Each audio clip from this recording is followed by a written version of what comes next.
All right, now to help us try and understand as to what these legal challenges, of course, mean for Donald Trump, and can Trump, of course, overcome them and continue with his campaign trail, we're being joined by Mr. Kirschner, who's a former federal prosecutor. He's also, currently, he teaches criminal justice at George Washington University and works as a legal analyst for NBC News. Mr. Kirschner, thank you very much indeed for joining us here on WION.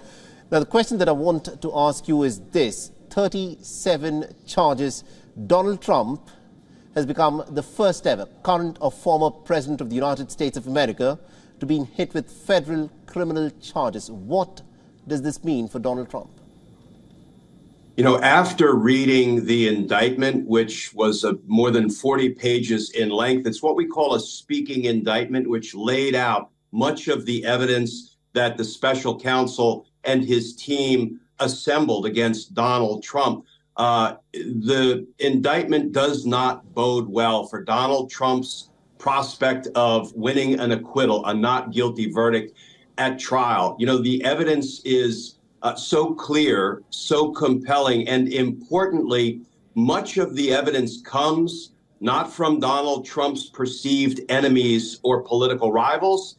The evidence comes from Donald Trump's own lawyers and former lawyers, and Donald Trump's own employees, and audio recordings of Donald Trump's own voice admitting to some of the crimes. Indeed, he was captured on audio tape committing some of the crimes, disclosing classified documents and national defense information to people who had no right to see it or to hear about it. So, you know, I prosecuted cases for 30 years here in the United States. Rarely did I have evidence that was quite as compelling and directly incriminating as the evidence I see Jack Smith laying out in that indictment.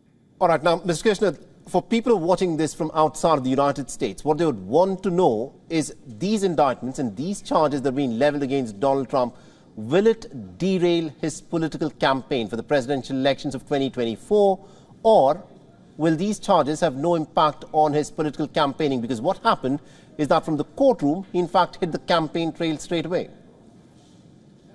So, you know, people will say that charging Donald Trump will only make him stronger politically. The people who have supported him all along will continue to support him. They will continue to donate their hard-earned dollars to him.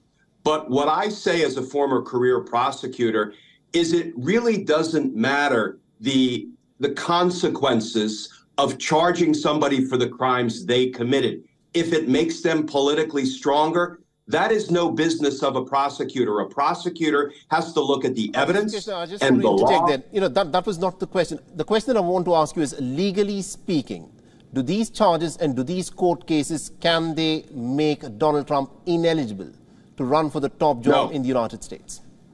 No, unfortunately, the rules and the law and the Constitution here do not provide that if somebody is criminally indicted, that they are disqualified for running for president. Even if they are convicted, that doesn't necessarily disqualify them from holding federal office. Of course, it makes it very difficult and impractical, but it doesn't make it unlawful.